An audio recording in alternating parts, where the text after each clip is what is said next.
গোপাল বাড়িতে আমরা গোপাল রেখেছি, গোপাল সেবা করি গো, গোপাল সেবা।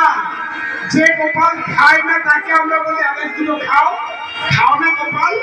কিন্তু যারা খায় তাদের কিন্তু আমরা কোনোদিন বলি না যে তুমি আবার খাও।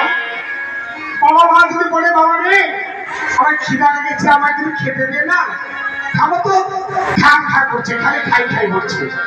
আর গোপাল গোপাল তো কোনোদিন খায় না, তাকে বারবার করে খাওয়াচ্ছে। আর আমাদের ব্রাহ্মণ ঠাকুরা কি করেন না, নাকি মাটি প্রতিমাকে জীবন দান করেন, তার চক্ষু দান করেন। হয়তো দেখবেন তার ঘরে তার মা বাবা অন্ধ হয়ে বসে আছে, সে পরের বাড়ি এসে চক্ষু দান দিচ্ছে। আমরা কোন জগতে আছি? এইভাবে থাকলে হবে না, এতে লাগবে পড়াশোনা, এতে লাগবে জ্ঞান। জ্ঞান না হলে কিছু করতে পারবে না, অন্ধকার জগতে ডুবে থাকতে হবে।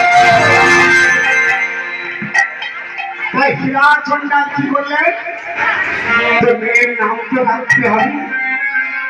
তো বললেন আজ থেকে আমার যা কিছু আছে সব ওরই,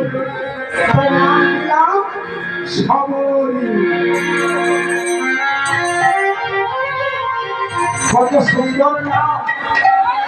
এই বলতে মেয়েটা যখন 12 বছর হলো, যৌবনে পদার্পণ করলো, তখন বাবা বলছে মা আমি আর থাকবো না মা, আমাকে চলে যেতে হবে।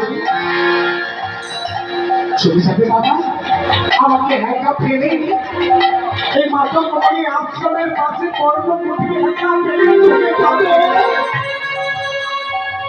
উপায় নেই রে মা, আমাকে যে চলে যেতে হবে, আমি যেতে চাই।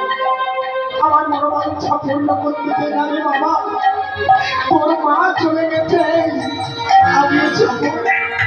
আমি একটু আমি যেতে চাই।